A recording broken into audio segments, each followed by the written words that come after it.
Welcome back to your news bulletin. Pakistan's army says a woman has been martyred in unprovoked Indian firing in Jandrod and Kurehta sectors along the line of control. In a statement, the military's media wing said an 8-year-old girl was also wounded in the firing. It said Indian troops are deliberately targeting civilians across the LOC. At least 52 people were martyred and 261 wounded in over 3,300 ceasefire violations by Indian forces along the line of control in 2019 alone. This is the highest number of ceasefire violations by Indian forces since 2015. Indian forces have martyred 7 more civilians in Kulgam district of occupied Kashmir. The occupation forces have martyred 16 Kashmiris over the past 6 days. The troops martyred 3 civilians during a cordon and search operation in Kazigund area of the district today. They targeted 4 civilians in Astal village last night. The Indian troops have martyred 25 Kashmiris this month only. The occupied valley is reeling under New Delhi's crushing curfew and communications blackout for the past 266 days.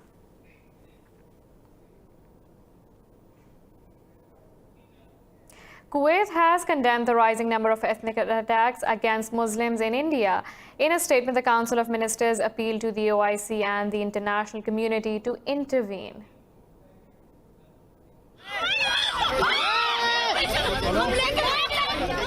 Violence against Muslims is surging in India ever since Prime Minister Narendra Modi came to power in 2014. The revocation of occupied Kashmir special status and the new citizenship law are among the most outrageously destructive steps taken by the BJP government. Now Muslims are being victimized again, with New Delhi using them as scapegoats for the coronavirus outbreak. In the Indian capital, police booked a leader of a Muslim seminary under culpable homicide just for arranging a gathering. Earlier, Princess of the UAE Hind Al Qasimi called out an Indian expat over his Islamophobic posts on social media. Taking to Twitter, she said anyone being openly racist will not be allowed to stay in the UAE. The US Commission on International Religious Freedom has expressed concern over religious segregation in India during the COVID-19 pandemic. Now, news on COVID-19. In Pakistan, 605 more people have been infected by the new coronavirus over the past 24 hours, taking the country's tally to over 13,300. The Health Ministry says 12 new deaths have been reported overnight, raising the death toll to 281. It said 78 patients are in a critical condition, while more than 3,000 patients have recovered. The ministry said nearly 6,400 tests have been conducted since yesterday, taking the total number to almost 151,000 across the country. Meanwhile, Prime Minister's health advisor, Dr. Zafar Mirza, says the National Disaster Management is providing PPEs to all doctors in Pakistan. Talking to media, he said all details regarding the provision of equipment are available at the supply section of NDMA website.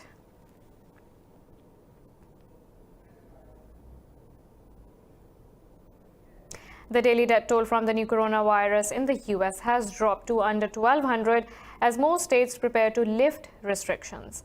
Meanwhile, 330 more people have died in Spain, with more than 23,000 dead overall.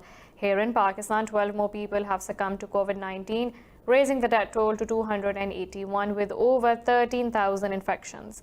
The global death toll from the new coronavirus has crossed 206,000 with over 2.9 million people infected. Further details in this report. Countries around the world are moving to ease coronavirus-related social restrictions as the number of new cases and deaths appear to slow. But medics and experts fear lifting the curbs too soon can result in a resurgence of COVID-19 cases. In the US, the states of Colorado, Mississippi, Minnesota, Montana, and Tennessee will join others to reopen economies. Meanwhile, Britain too is witnessing a definite downward trend in the number of new infections. You can see that the benefit of social distancing is beginning to be reflected in the number of new cases determined by testing. We are not seeing increases in that. We are seeing a fairly stable number, and that, of course, is also on the backdrop of an increased number of tests becoming available.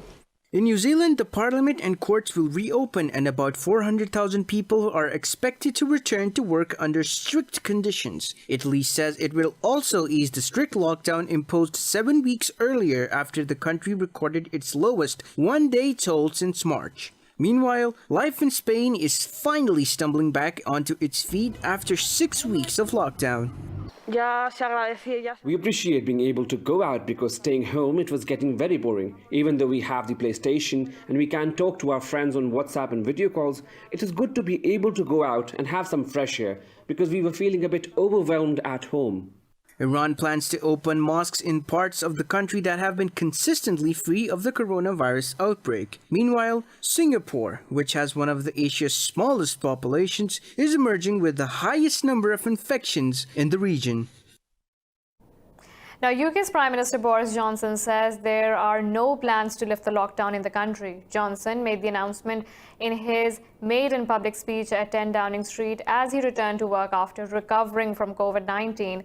Johnson said he recognized the urgency of lifting social restrictions, but warned that this is the moment of maximum risk. He said the people must recognize the risk of a second spike because that will mean not only a new wave of death and disease, but also an economic disaster. The British Prime Minister said the government will outline plans for easing curbs in the coming days, but warned that difficult judgments will be required.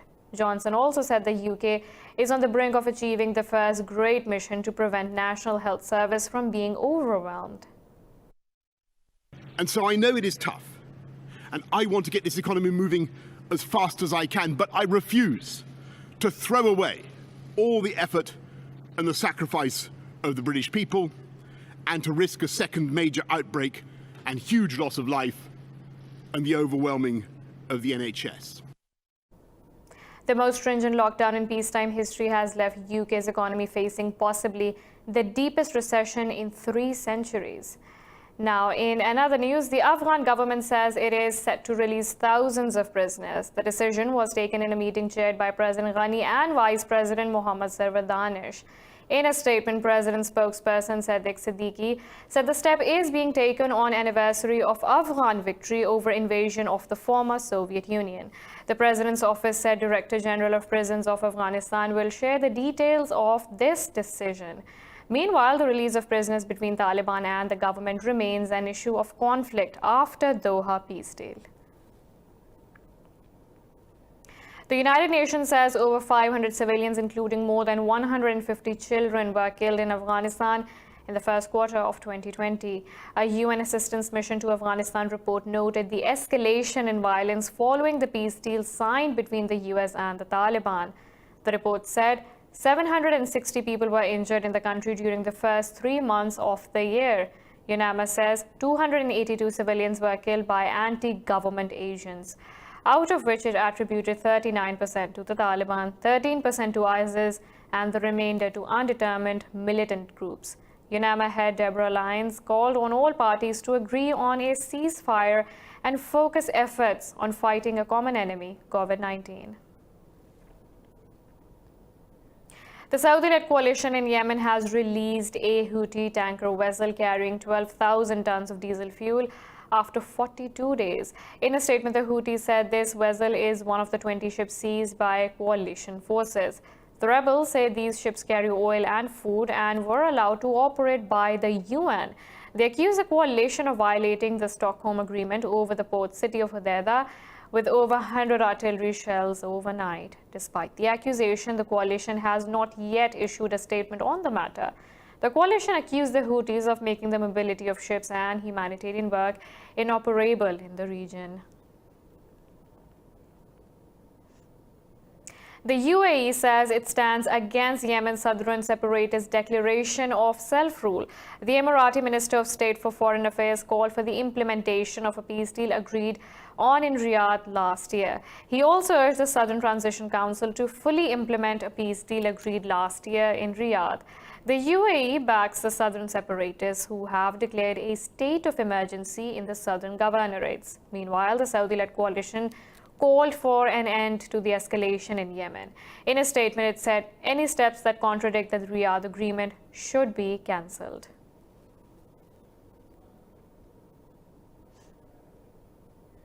In Syria, 3 civilians have been killed by Israeli airstrikes in the southern countryside of the capital, Damascus.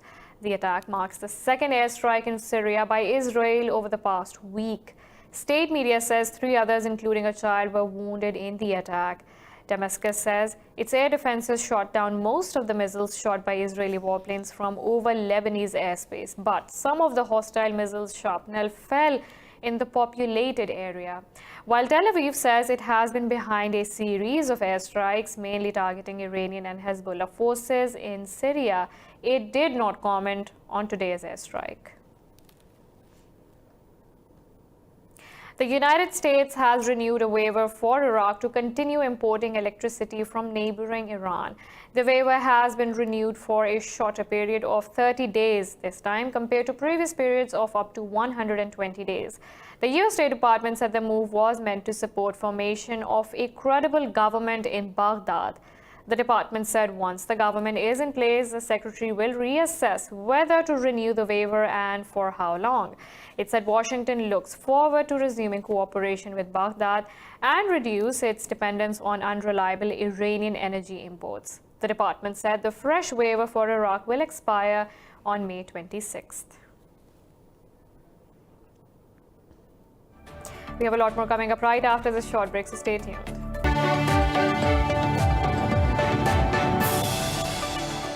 Welcome back. Russia has accused the U.S. of double standards and hypocrisy for condemning Iran's satellite launch.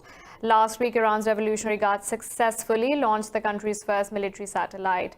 Russia's permanent representative to UN, Mikhail Olanov, said the U.S. is misinterpreting UNSC Resolution 22312 to accuse Iran. The envoy said Washington is attempting to build on a resolution which it undermines by all possible means. Earlier, Secretary of State Mike Pompeo said the U.S. is deeply troubled over the satellite launch. Pompeo alleged that Tehran's secret space program advances technologies used in nuclear weapons delivery systems. The second part of the U.S. extradition case against WikiLeaks founder Julian Assange will not go ahead as planned next month. A UK judge has decided it will not be possible to hold the hearing amid the lockdown in the country. Assange's legal team urged that they had been unable to speak to their client because of COVID-19 lockdown, while the lawyers acting for the United States also agreed it would be unsafe to continue. Judge Vanessa Brester agreed the hearings could not take place if lawyers were unable to appear in person in the courtroom. The case has been adjourned until May 4th in order to fix a new date. In the efforts to develop a vaccine to end the COVID-19 pandemic, governments, charities, and big pharma firms are pouring in billions of dollars. Chief Scientific Officer at Johnson & Johnson, Paul Stoffel, says the crisis is so big that everyone will have to take maximum risks to put this disease to a stop. Johnson & Johnson has partnered with the U.S. government on a $1 billion investment to speed up development of its still unproven vaccine. Stoffel says a lot of desperate hopes are pinned on their success. Meanwhile, UK Foreign Secretary Dominic Raab says it is unrealistic to expect a vaccine for COVID-19 before the end of 2020. Wouldn't realistically come into play until the end of the year. The testing, tracking and tracing, I think, has a better medium-term prognosis. There's also therapeutics and drugs. And the reason that's important is if we can actually treat coronavirus and take away the fatalities, if it became something more akin to seasonal flu, that would also give us more flexibility in the next transition phase. New York City's Poison Control Center says it has seen a spike in the number of people ingesting household cleaners. It said the problem has worsened after President Donald Trump raised the possibility of using disinfectant inside people's bodies to fight the coronavirus. The center registered 30 cases in an 18-hour period on Sunday. 9 of the cases were related to exposure to Lysol, 10 were due to bleach, and 11 were exposures to other household cleaners. Department of Health and Mental Hygiene spokesman Pedro Frazetta has warned New Yorkers against following Trump's advice. India's BJP government is facing criticism nationwide for poor arrangements at hospitals treating COVID-19 patients. The country has reported nearly 28,000 infections and 881 deaths from the new coronavirus so far. Talking to media, the families of patients said the government took infected people with them, understanding their medical history. They said patients have been served inedible food and authorities have not provided any blankets or pillows. They said the hospitals are unhygienic with uncooperative staff, including nurses. The family said after hospitals, the patients are being shifted to quarantine centers where conditions are even worse. More from India, as millions of poor migrant workers have been left in lurch after announcement of lockdown by Prime Minister Narendra Modi. The decision have made them unable to search work or return to their homes in the absence of transportations. Details in this report. Migrant workers in India are at the mercy of circumstances.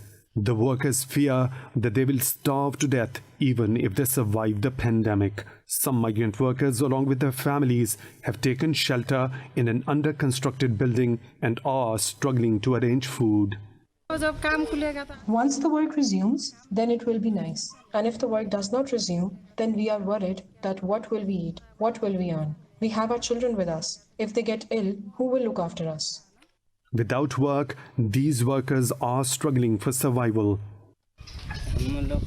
Our work has stopped for over 1 month. We have no work from March 22. After the lockdown, if the construction resumes, then we might get some work.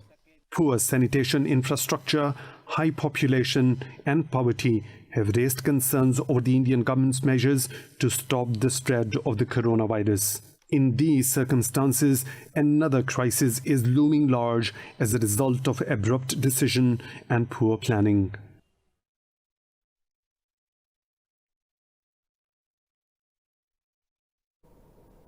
Chile's government says it will go ahead with a controversial plan to issue certificates to people who have recovered from COVID-19.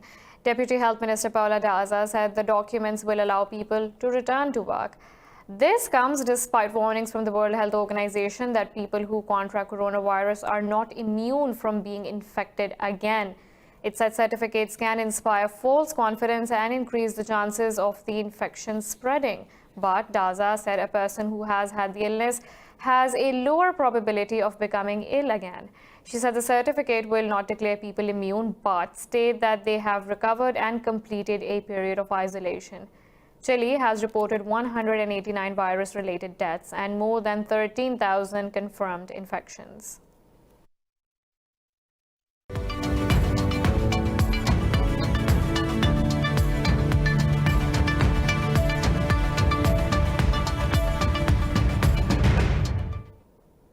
The Bank of Japan has expanded its monetary stimulus measures and pledged to buy an unlimited amount of bonds to keep borrowing costs low. The move comes as the government tries to spend its way out of the deepening economic pain from the COVID-19 pandemic.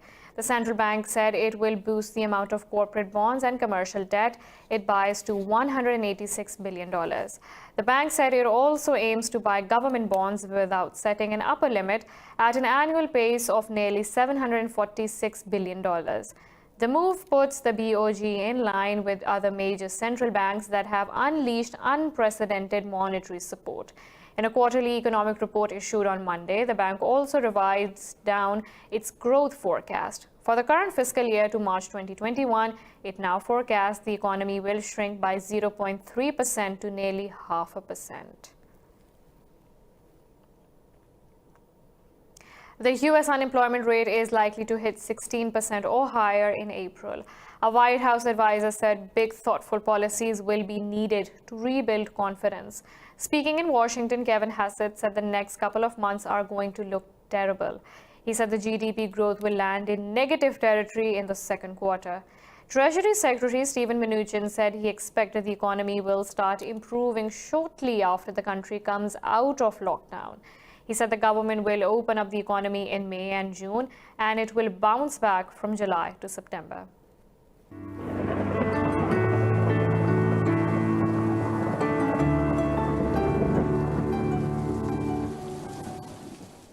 Now let's look at the weather from around the globe.